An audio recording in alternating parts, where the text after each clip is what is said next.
You got the pick ready to go, eh? Okay, let's go. Here, I'll start it off here.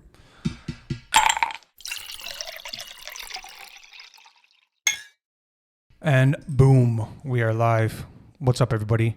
Couple Casuals Podcast, episode number 18. I'm your host, Stefano. And today I got a banger for you guys. I'm gonna tell you guys straight up right now. The first time I ever heard this guy play the guitar, I was immobilized for 7 days and 7 nights. It was a wild experience. And he's been one of the guys that reached out to me from the beginning when I started the pod and showing respect. So I appreciate that. And we have him on here today. We're going to talk about his journey. He's one of the best guitar players you'll ever see, if not the best. I think the best in Toronto. I don't know much about guitar players, but this guy fucking melts faces. Ladies and gentlemen, Gianluca Mauro. Cheers, brother. Hey, Thanks for coming on. Heavy intro. Heavy intro, eh? You like that? That's like a professional. A true professional. But before we get started here, I got to give a quick shout out to CandleHand. These beautiful paws here on the table. Check them out at www.candlehand.com. Use promo code CC10 for 10% off and free shipping. And also the casuals on the table here today from Cameron's Brewing. Absolute beauties over there. Reach out to them at www.cameronsbrewing.com. And there's also Matt Lawrence on Instagram. I'll tag him below. He'll help you out. Free six pack and free delivery on your first fucking order. It's be sure to check out for them on the LCBO. And then when you're at the bar with the boys, just getting absolutely dickered. I got Cameron's Brewing pretty much everywhere around the city. And without further ado, John Lowe, bro, thanks for coming on. I appreciate you, bro. No problem. Happy to be here. Yeah, it's like I said from the beginning. First thing, this is what I wanted to ask you first, bro. Have you ever considered like getting on like TikTok and shit? I know it's crazy like thing, but like I gotta figure it out. I did a reel the other day. I didn't know how to tag anybody in it. Bro, I'm telling you right now, the market is for you, bro. I know. The views are crazy.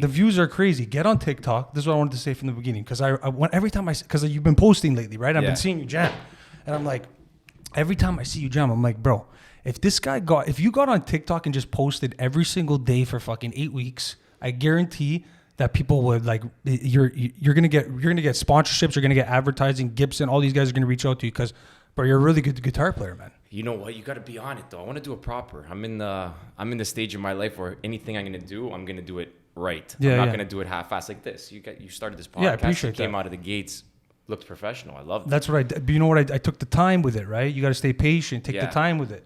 Like if I do TikToks, I got to figure out some kind of theme I'm thinking and stay consistent. That's what I really want to do. I got to look into it. Look into it because I'm telling you right now, you have obviously the skills for it, and TikTok really rewards, the algorithm really rewards that sort of talent, bro. A lot of people do it. If you were to just post like 1 minute clips of let's say you do a segment for 10 minutes of you jamming and then bust that up into 1 minute of each or whatever it may be. Yeah.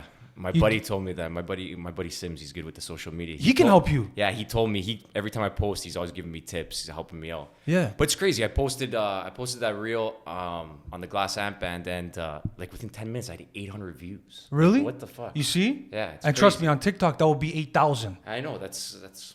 Try to stay like a little bit close. Oh, yeah. okay. Yeah, but it's the algorithm on TikTok is unbelievable, brother. And I think that I wouldn't be saying it to you unless I really obviously believed that it would. First of all, you're always jamming anyways. Always. You're getting two birds stoned at once if you do that. Yeah. You know what I mean? You're fucking filming yourself, you're jamming, and then you're posting the content. And I think that, it needs to be seen. Like there's gonna be a reward for it, and it's your passion anyway. So consider it, bro. Do you think those views are like legit? Some of them are bots. Yeah. Some of them are bots for They sure. just throw it on there to make the app look good. It's interesting because when Elon bought Twitter, right? Like one of the things he said was, shout out to Elon Musk. One of the things he said was that there was way more bots than he anticipated. So like the majority of like Joe Biden's followers were bots apparently. Oh, sure. So it's no kidding. So it's a lot of fake. Yeah, but it is what it is. But at the end of the day, advertisers look at your views and they're like in the millions or thousands, and they're gonna pay you for that, or they're gonna give you things to promote.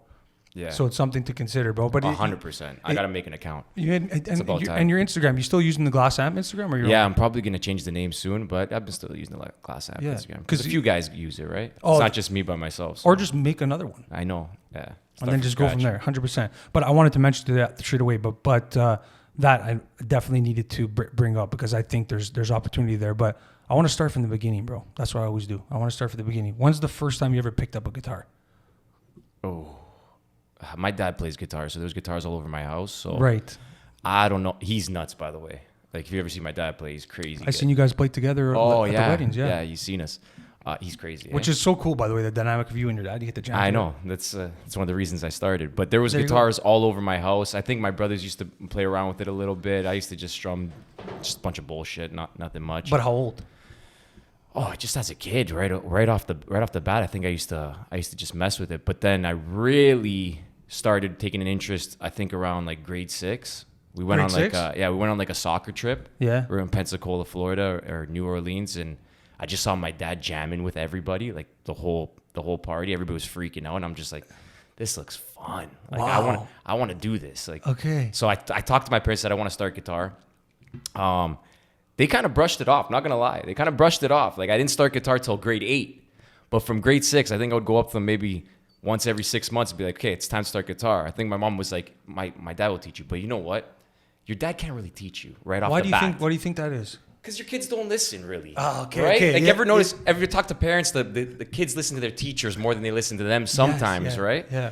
So my dad kind of was like, we need to put him in lessons, and then I'll take it from there, which is what he did. Fuck, that's a good idea. Yeah. Because it's interesting. When I was young, my dad would relentlessly try to teach me how to play the guitar. Yeah. And I was hard to pay attention to. So that's funny that you say that. You can't, I don't know, something about your kids. When you're with them every day, they kind of get tuned out. And I could see that, right? Like I could see it in myself. Maybe it was best that I went to lessons. So I went to lessons. Yeah, I went to lessons.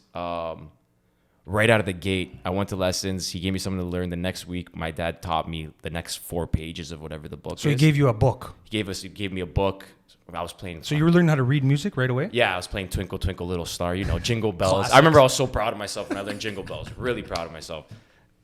So, yeah, he gave me a book. Right out the gate, I did 3-4 pages extra because my dad was there to help me and guide me through it, right? I went back. The guy's like, oh, wow, nobody's ever done this before, right? He was kind of shocked. He didn't know what to do. I think I was with that guy for like, he was kind of, looking back, that guy was kind of an amateur. I was with that guy for maybe a couple months, and then they upgraded me to some flamenco player in Arcadia over there. Yeah. So Arcadia Arcadia was a good spot. I went there for a couple lessons, I remember. Yeah, nice. So this flamenco guy, and he was just shredding, finger picking, and all that stuff, and I'm like, yeah, that's what I want to do. The funny thing about when I started is that I didn't listen to music. Like, really? I didn't know music. I didn't listen to music at all. Like, ask me a song that I've heard before I started playing guitar, I couldn't tell you. So you didn't listen to any music or not rock? Nothing. Didn't care about music. Didn't listen to music. Brother, all I wanted to do. Interesting. Yeah. All I wanted to do. So when I started, it was a full, clean canvas. Like when I started, I was just seeing everything for the first time. Right? I was like, okay, I'll learn anything. Give me anything, I'll learn it. Give me classical, jazz, blues, rock. I wasn't like set. Oh, I want to be a rock star or something like that. I was just, give me anything. I'll learn it. And I just want to get anything that I thought was cool. So I just want to get as good as possible, right? So that's kind of how it started. That's interesting because that's a good point there. Because if you went in there like wanting to be a rock star, you would only be like you would be specific to that genre, but you see it in your style. And today he brought his guitar too, so stick around till the end. There's going to be an interesting portion of the podcast here for the salute portion, but. That's what you were, like a sponge. You just took it all in. Exactly. And you know what? I think it was a perfect age. I think it was like 13 or 12 going on 13. I think it's a perfect age to start guitar. And you started advancing quickly, you said, right? Yeah, I feel like there was very minimal growing pains, right?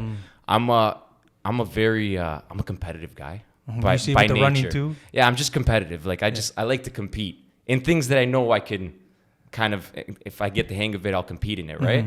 So I kind of treated guitar as like a competition type thing. Like I would see one person from my neighborhood playing guitar, and I would be like, okay, I got to get better than that guy. Wow. And then try to get better than him. Then I'd get better than him, like 4 months, get better than him. Then, the next guy, who's the next guitar player? Better than this guy. Try to get better than him. Try to get better than him.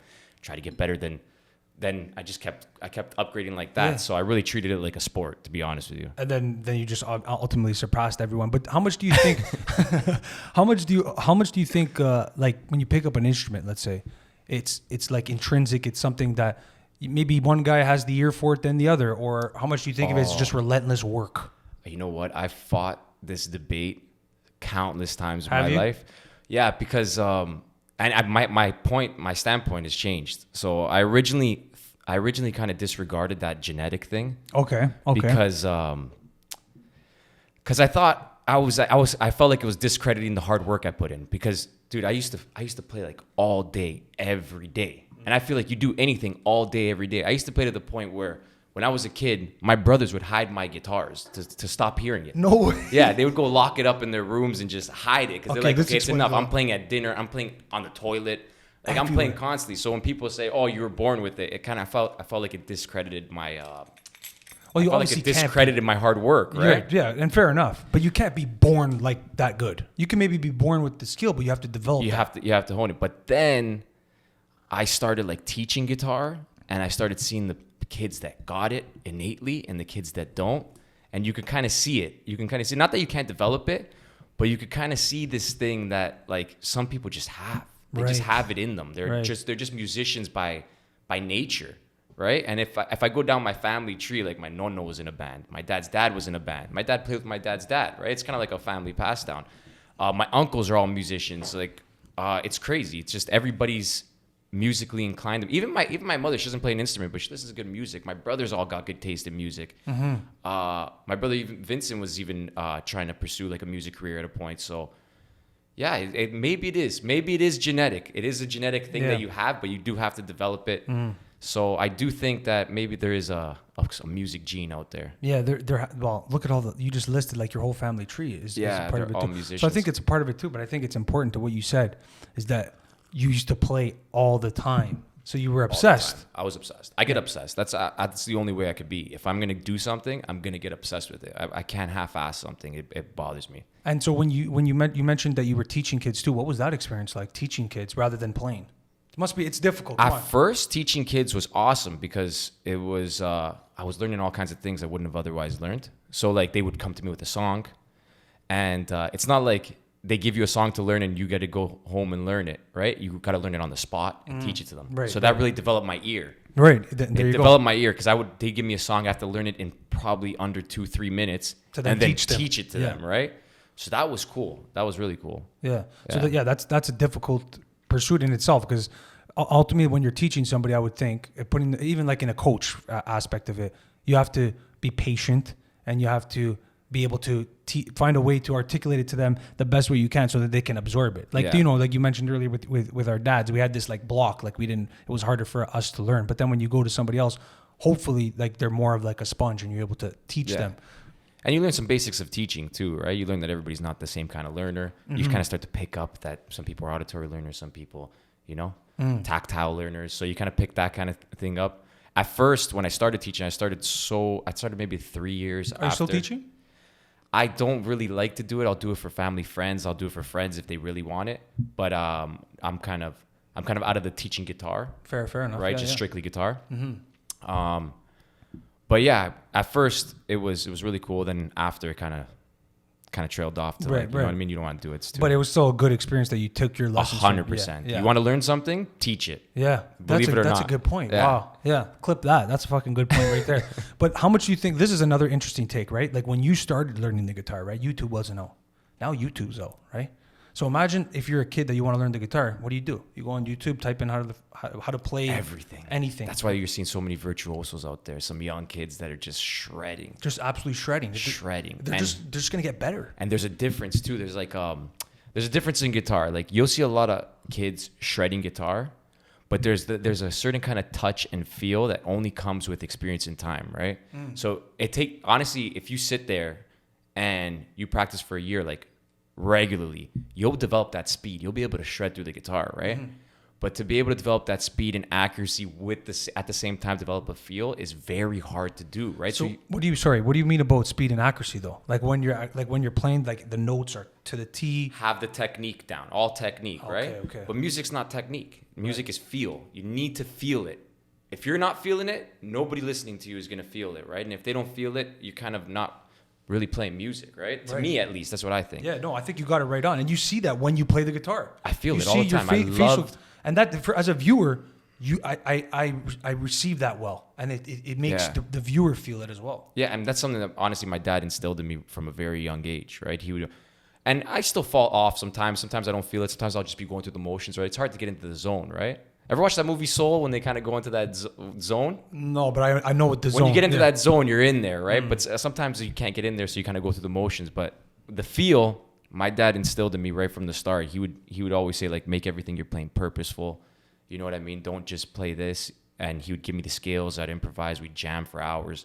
So the feel's very important. It's very, very important when you're playing guitar, right? Mm-hmm. And that's back to the point of like it's intrinsic. So it is a little bit. There is a biological nature to it. You have everybody feels different. It is. No, I do think so now.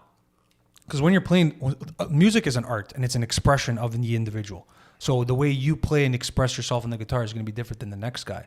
Yeah, exactly. So it's your fingerprint. It's your fingerprint. It is, and that's why I think that it resonates with people so well. Jordan Peterson, when I went to go see him the other week, he really relates music to life in a way, because it's just I don't know how he put it. He put it together so well the way he articulated it. But when somebody listens to a song, there's emotions that just start to rise within. That's not by chance, I don't think. And then a step further, when you're playing the guitar, it's coming from within. Yeah. So what's more pure than that?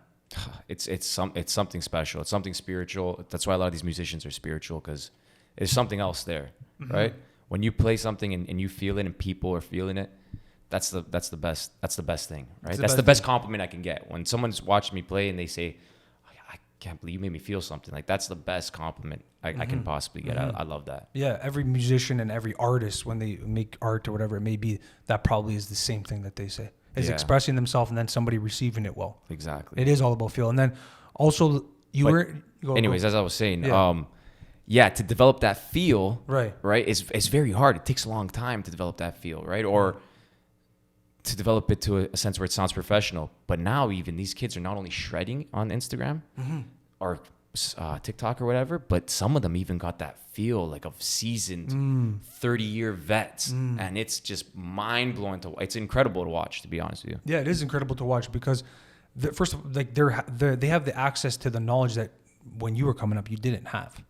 You learned from the music book, one step at a time. That's it. I'm my dad was good, and your dad too, which ultimately, based on what you just said, he was a big influence in your music career. Oh yeah. And he did teach you a lot too. Yeah. So but nowadays, these kids, like you can go on you, and it's going to be good for music, because think about how it's going to develop over time. It's like watching hockey in like the 80s, you know what I mean? And watching hockey Gretzky now. Yeah, it's like watching the Gretzky era, like maybe not Gretzky because Gretzky's amazing, but like watch like a Lemieux or something, and then like Connor McDavid will make these guys look like they're standing still right now, right? And it's the same like in UFC too. They talk about it all the time. The knowledge for information, the access for information and knowledge is way more accessible now than ever before, because we're in the middle of like a technological revolution. We went from when we were in high school, Facebook, social media, these things were not even really like Facebook was maybe just around, but nothing was really around. And then as time progressed, then YouTube came around. Cute cat videos at first. Now it's a fucking powerful thing. That's what I'm saying. So it's crazy. Yeah. You know what? It's funny about YouTube, because when did YouTube come out? 05? 05, 06. 05, 06. So how old was I? I don't know. You're probably like grade 9. I was 15. Yeah, you're probably 15, 16. So that was right around the time. I don't know if you remember this, but in high school, I did that Spanish guitar solo, which I'm kind of going to throw homage to. Yeah, I'm going to throw up a clip of that right now here, guys. Check this out.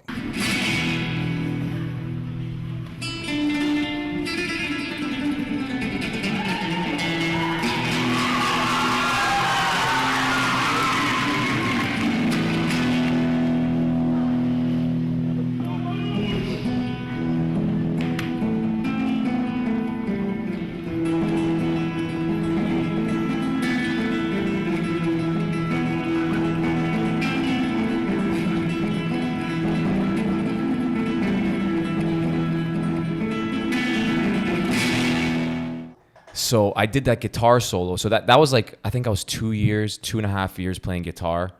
And I had to do that. Yeah, I had to do that guitar solo. Yeah, because I was 15. I started when I was 13, right? John, you were fucking 2 years playing the guitar when you did that? Yeah, like it was early. It was pretty quick. Holy fuck, dude. So it's funny how that worked out. That whole thing worked out like manifest destiny, because I don't know, to try to make a long story short, they asked me to do a guitar solo, right? My music teacher said, "You want to do a guitar solo?" I said, "Sure." I put something together.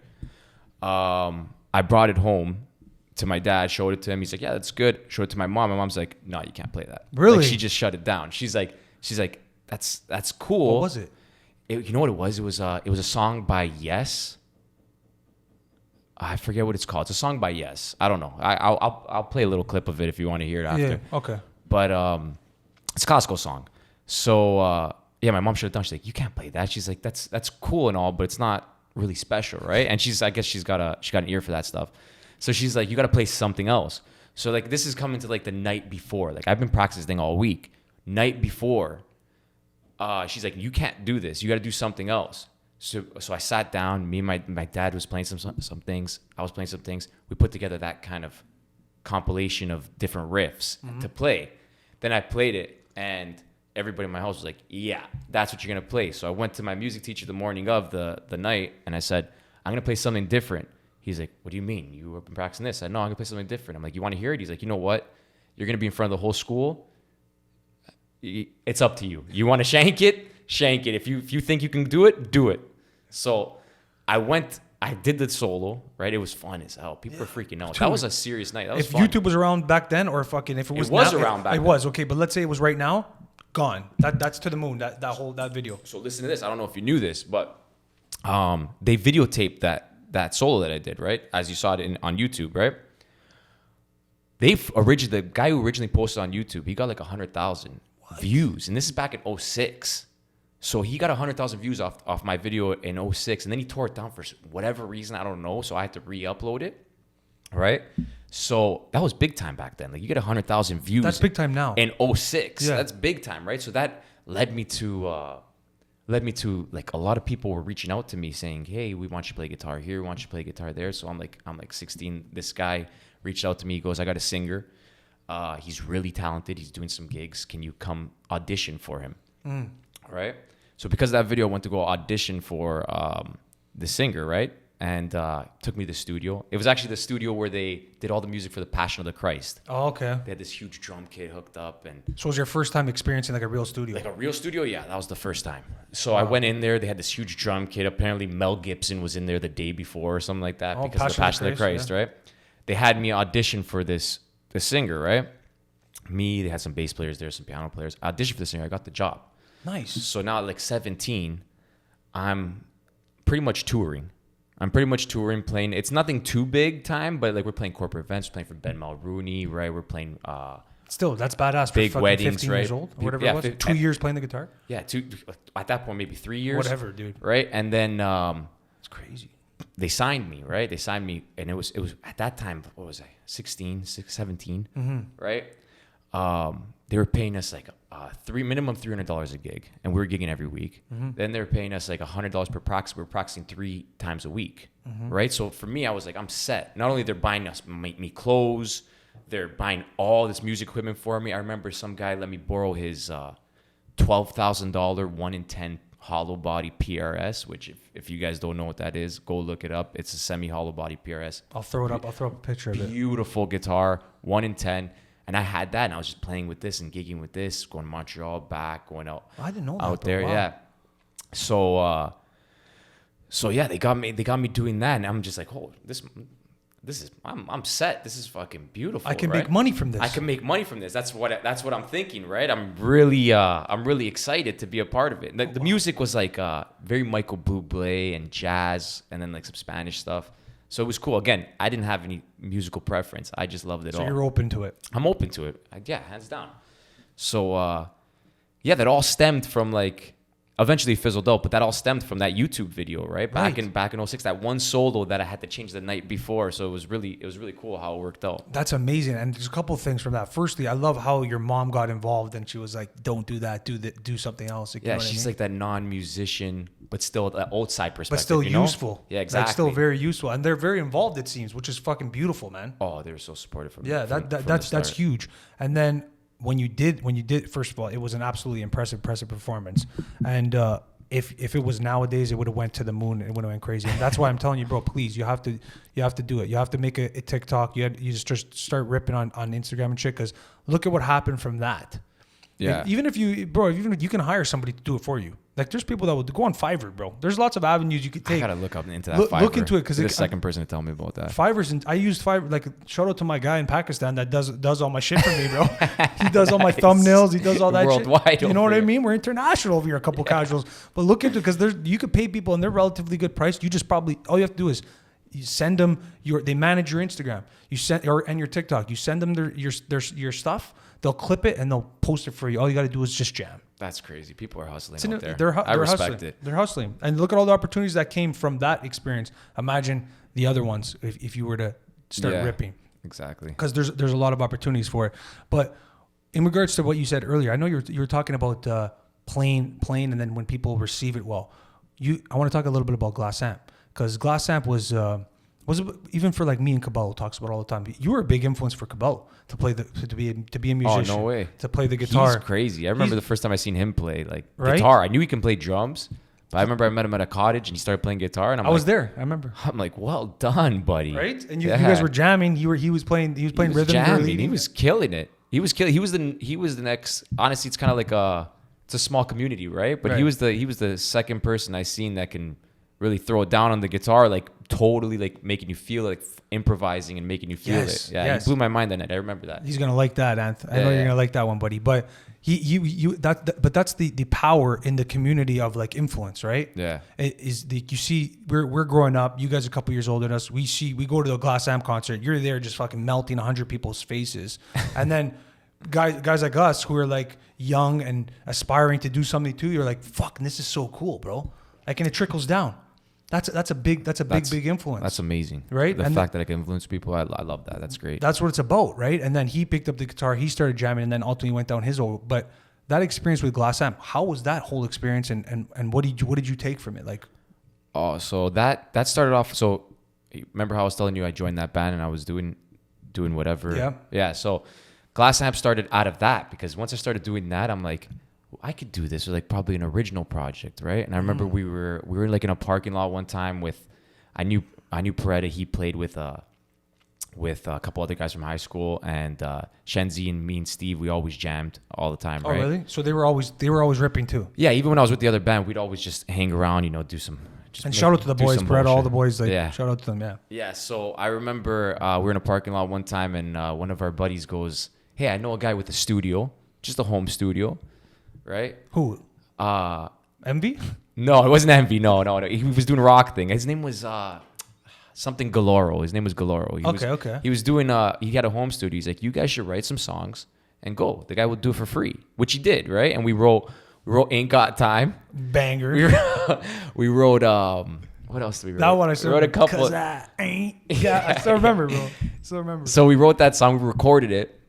And then we're like, okay, let's do a shot at this, right? Let's take a shot at this ourselves. But it's funny you say you remember that, because I remember the first time I remember the first time in my head where I thought like, oh, people actually like our music it was the year younger. It was you guys. Yeah. You guys were rocking it on a bus or something like that. My buddy, I think Preda called me. He's like, hey, we're on a bus, we're going somewhere.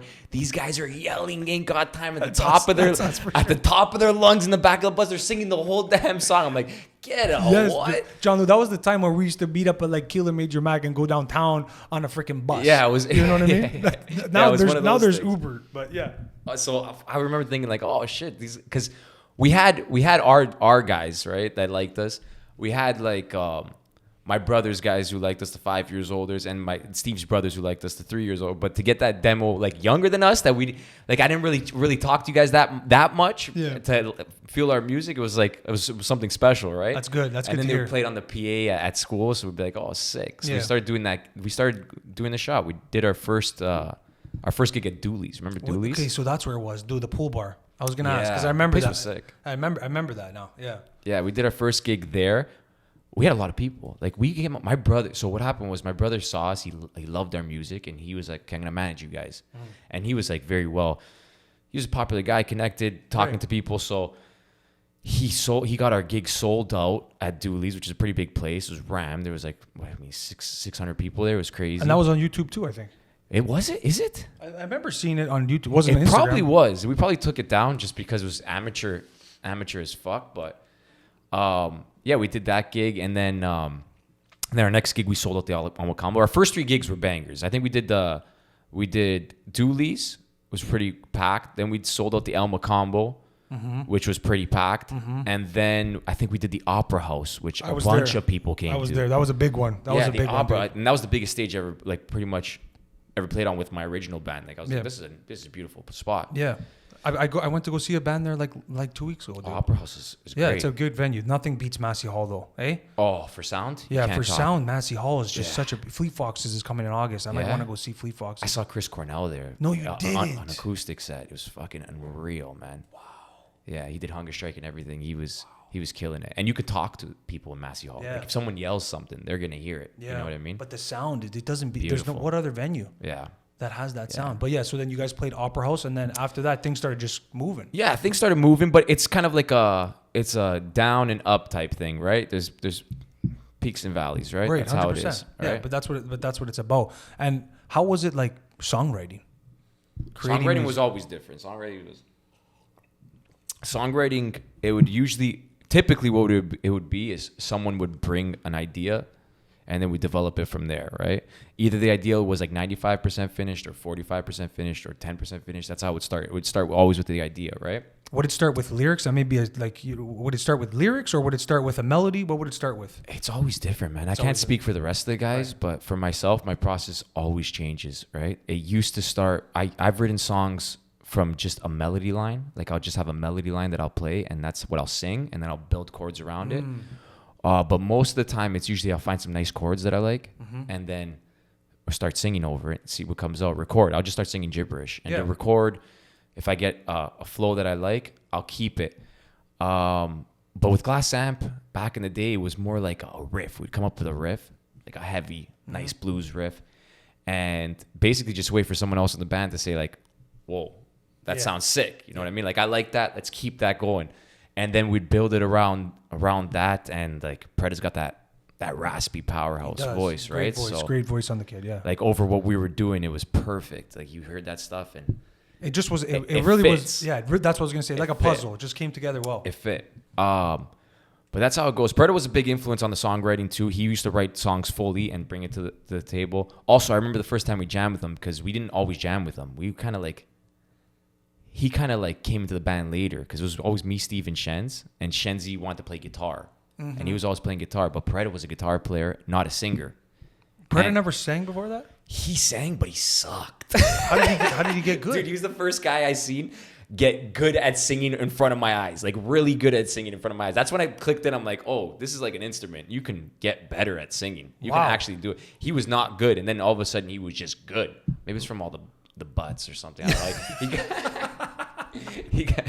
There it is first. You heard it here first. Smoke darts if you want to fucking get good at He singing. got that raspy voice and he came in, but he didn't want to just sing. Like he's not that guy. He's a guitar player, right? Really? Preda's a musician, right? He's a musician at heart. He's a singer. He can sing, but I don't know how to explain this. When you're around the scene and you're like talking to people, you notice like singers got their own personality, guitar players got their own personality, drummers got their own 100%, personality, bass players got their own personality. They're just.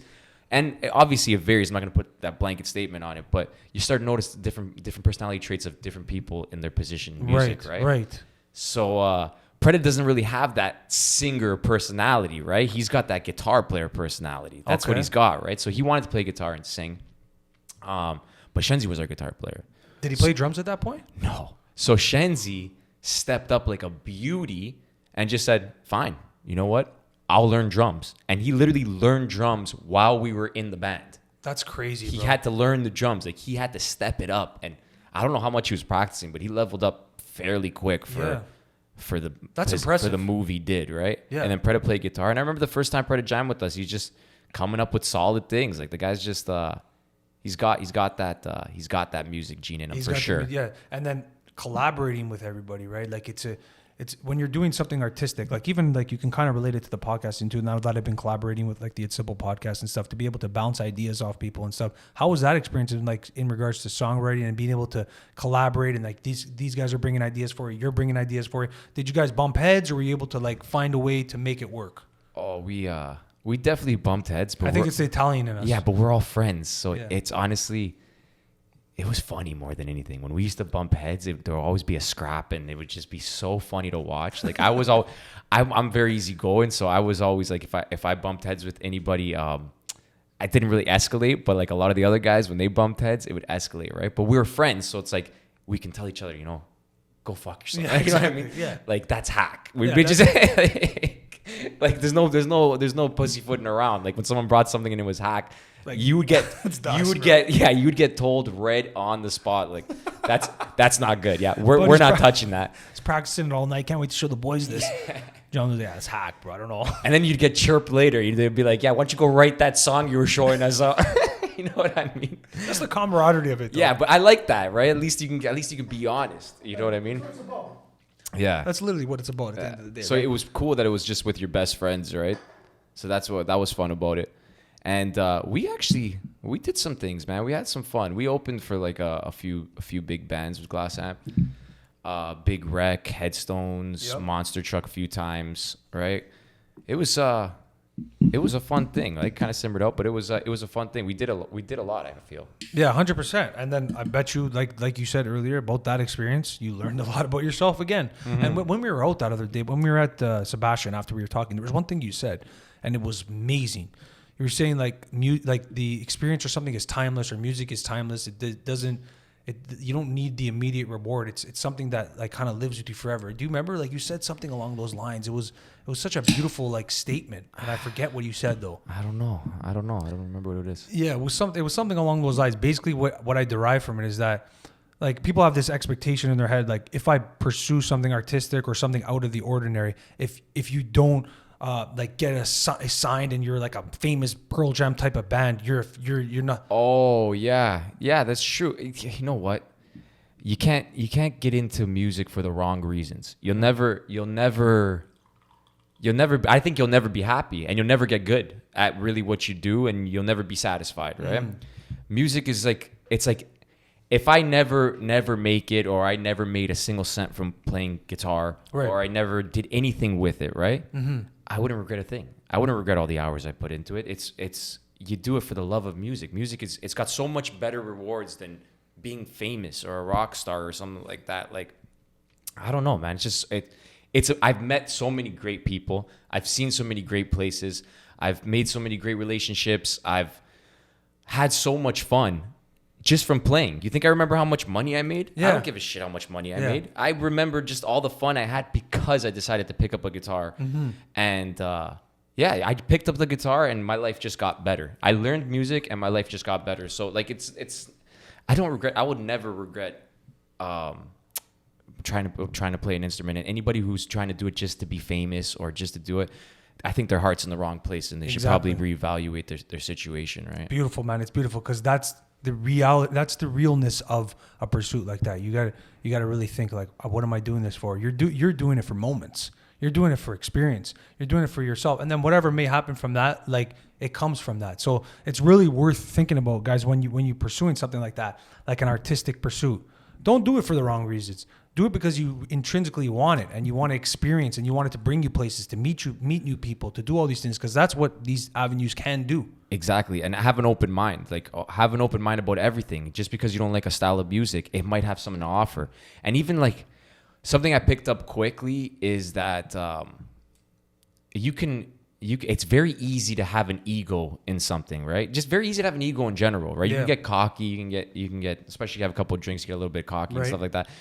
But everybody, every musician, if they're level 1, level 10, level 100, everybody can teach you something. You'll learn something from anybody. Right. So always go into things with an open mind, right? Hear people out, listen to what they're doing. If you love music, you got to go into it with an open mind and you got to listen to everybody because they always have something to teach you. You'll learn something from. I've learned life guitar skills from people who could barely hold the guitar. Believe it or not. Wow. You know what I mean? Yeah. So go figure. Yeah, that's amazing. That mindset right there, John, was huge. It's huge. To have that mindset of open mind, you want to be open minded, and you can learn from everybody.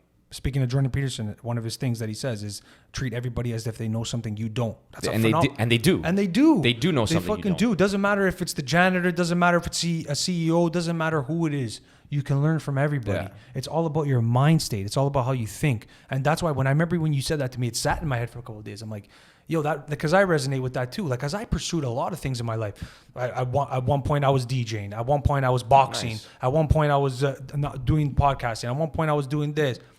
But from those experiences, just because maybe I didn't manifest them into like a monetary lucrative process throughout my life, I learned a lot about myself. 100%. And I learned a lot about life. Yeah. So what's more valuable than that? Nothing.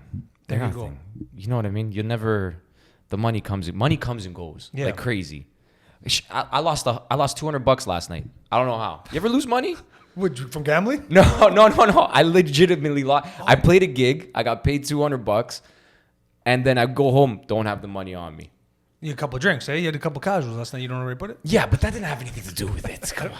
If you're listening, you're in Newmark and you found $200, that's mine. Yeah, so you got to pay it. Bring that shit up. You know, Sponsor the podcast. Sponsor Throw 100 towards this podcast. Couple Hunskies here, because that's not your money. That's Gianluca's money. So, so you're still ripping that, and you're still playing. Like, what are you up to nowadays?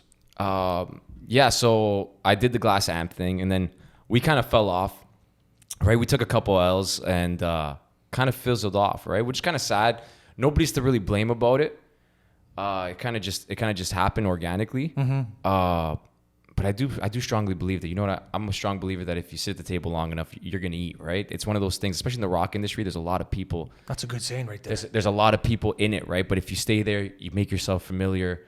You constantly play, and I think we had the skill and the talent to think we would have gone further. I don't know how far, but further than where we did. But we took a couple L's and then kind of fizzled out. Mm-hmm. And then I kind of had like a 2-year lull, where I was back to being like a bedroom guitar player, just shredding in my room and you never not really playing. doing it. No, I'll never stop playing. You'll never stop playing. It'll never happen. Never. If I go on a vacation for 4 days, I'm bringing a guitar. Like, really? There's no way I'm not playing. That's amazing. I love it. That's amazing. It's like I said, I got at that obsessive nature. But so it kind of fizzled out, had 2-year lull. And then I came into contact with a couple of guys that I think they're 2 years younger than you even, right? Those that 3-year younger crew for me, right? Mm-hmm. And they rented this spot above Maple Bakery. Right. You were telling me about this. Yep. Yeah, they rented the spot up there. Rob Montana and those guys? Rob Montana and those guys, right? Luca, Giuliano, Dan, the Kekia and stuff. They rented that spot and they invited me over a few times, and they basically were sitting in the spot like jamming, and they had their own spot. It was just a group of musicians making music, and I was like, this is fucking great. Like, I looked around, I saw so much potential. I'm like, what are you guys doing in here? They're like we're just jamming, making music, stuff like that, right? Very, very like lackadaisical at the time when I got there, right? Okay. So I kind of started hanging around with them, and then because I love the spot and everything, and they're great guys. And then I was just like, we can make this place pretty sick. Like, let's make this place sick. Like, let's make a legitimate studio, and you know what I mean. We can make music out of here. We jam. We have our own studio. Can you imagine that, right? Like a real studio. So we kind of all got together. We built it. We did some renovations. Put some glass in there. Got a bunch of PA equipment. Got the equipment, speakers, and we built the studio. Mm-hmm. And we've just been recording in and out of there just for the last maybe 4 years, I think. Now is it like a full band?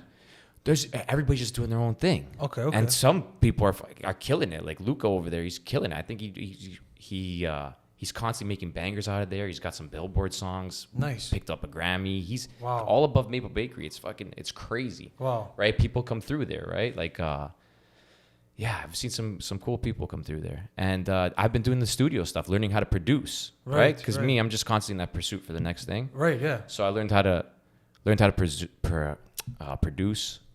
picked up, got a lot better at the piano, a lot better at just listening to music, a lot better at guitar in the process, right? Yeah, so you're just developing all your music skills too. Yeah. But you're still ripping gigs with you, and then you play with your dad too, which is amazing. Yeah. At the weddings, like I mentioned, at one of my cousin's weddings, we fucking absolutely went nuts. Before we even I have that video. I have that video too. Before we even got in there, we're singing, I think it was Better Man, of course. Shout out to PJ, you know what I mean? Oh, yeah. That crew, you got to play Better Man. Yeah, you got to play Better Man. You got to play all those bangers. But Ono's wedding? Yeah, Ono's wedding. Yeah, nice. Yeah, bro, that was so much fun. I wish I stayed.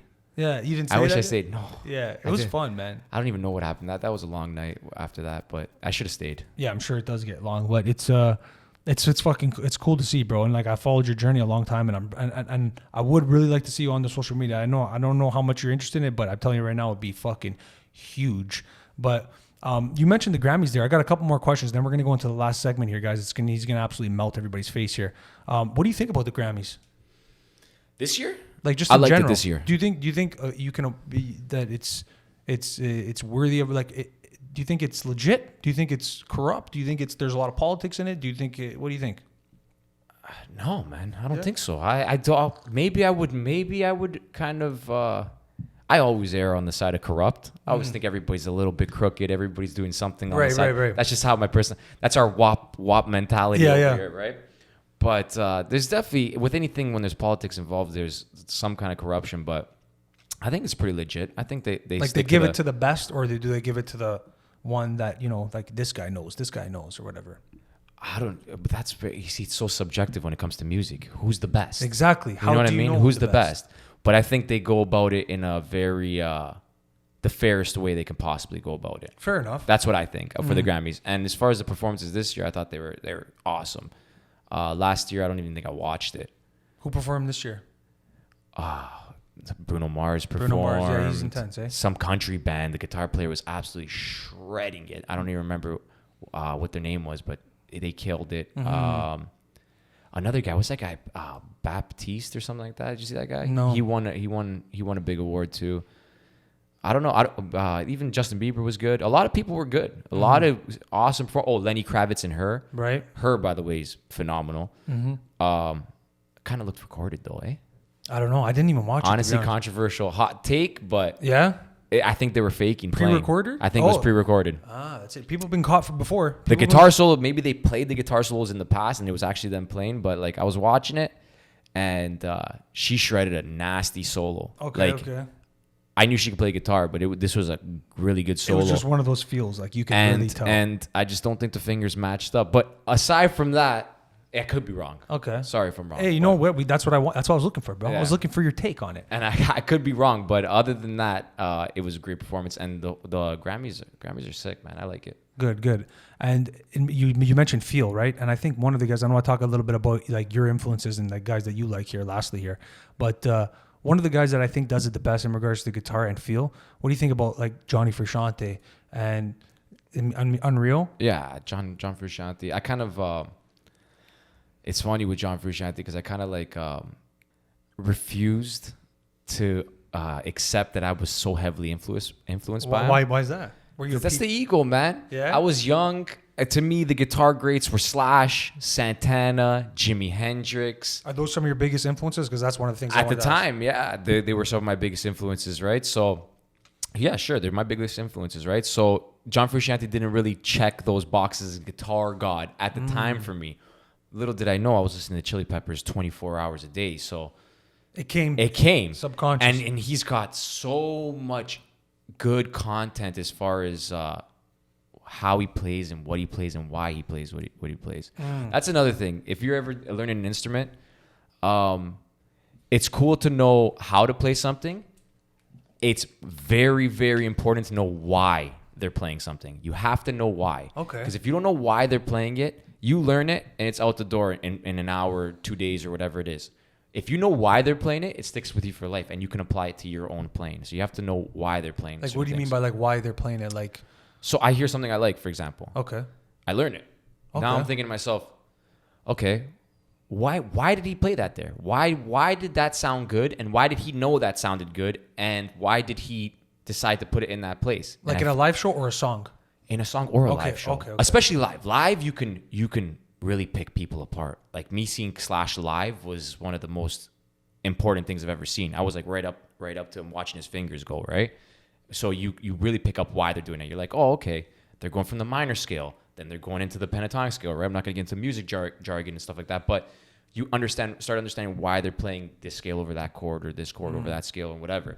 Frusciante's got so many good tidbits of information like that. Like if you go listen to him talk in just podcasts, he does so many cool things. Like just an example, if you listen to his solos, a lot of his solos, he can play very on time. He's a funk guy, right? They're funky. They're a funky band, so he can play on time. His tempo, his innate tempo, is ridiculous.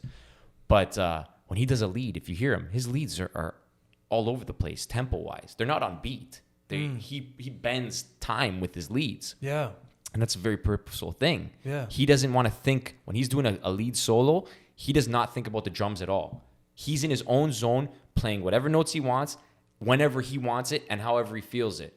And what that kind of puts you in like a whirlwind when you listen to his solos. It kind of puts you in like it's like he's bending time with his lead. That's a good way of looking at it. Yeah, so me hearing that for the first time and I started applying that, and that's a good way to emulate feel if you don't got none. But you know what I mean? It's a cool technique, right? Just don't play to tempo.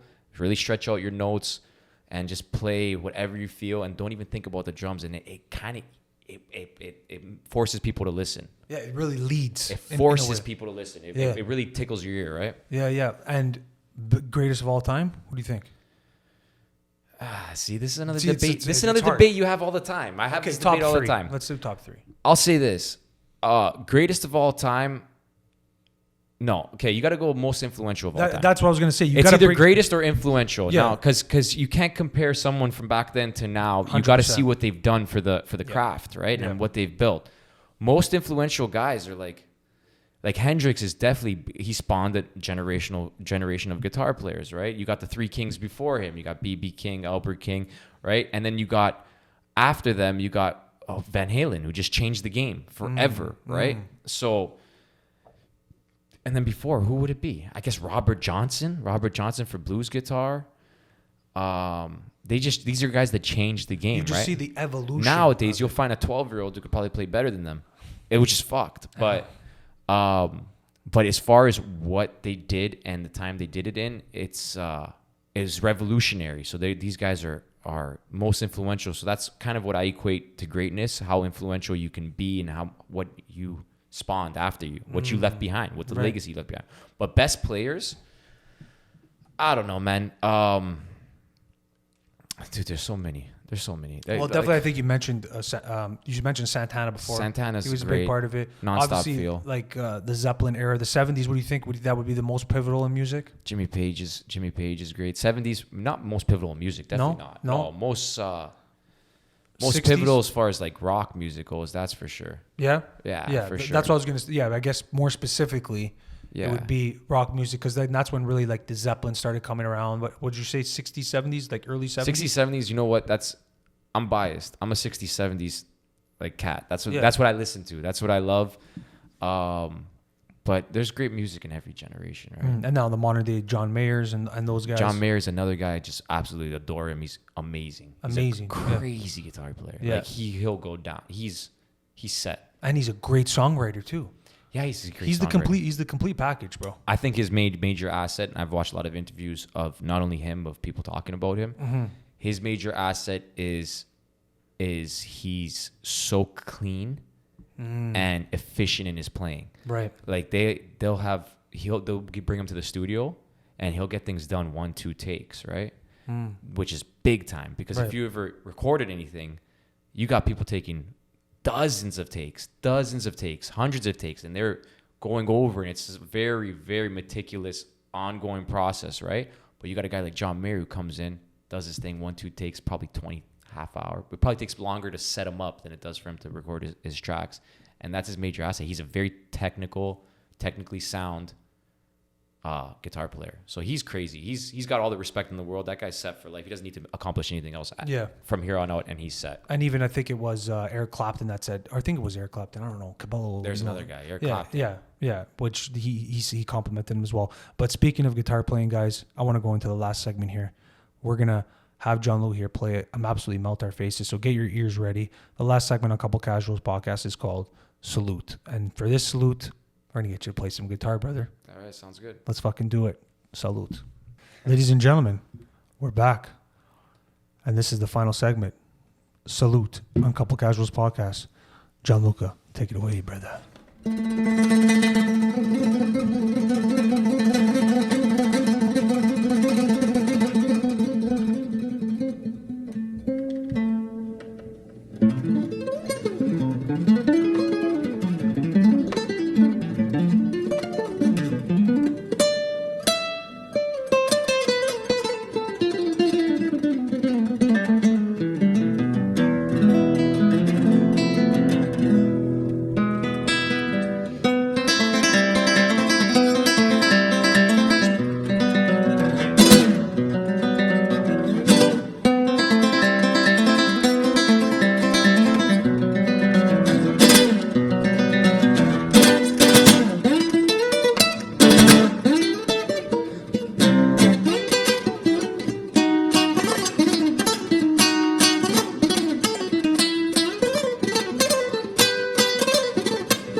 right, brother. Thank you so much, ladies and gentlemen. The drinks were getting to me a little bit, but Bro, that was fun. I filmed some shit too, so I want to put it on my Instagram story after. But John Lou, listen, I appreciate you coming on, man. I appreciate you coming on.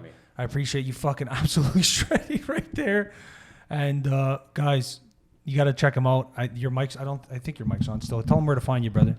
You can check me out at Glassampp band Instagram or just YouTube channel. Type in my name, Gianluca Mauro. And we're gonna get him on the old TikTok and stuff now too. Hopefully, I played a little imprint because I think it's gonna be useful for you, bro. Hopefully TikTok. We'll see what happens. Hopefully. Big salute, guys. I love you. Nobody else. Until next time. Cheers. Cheers.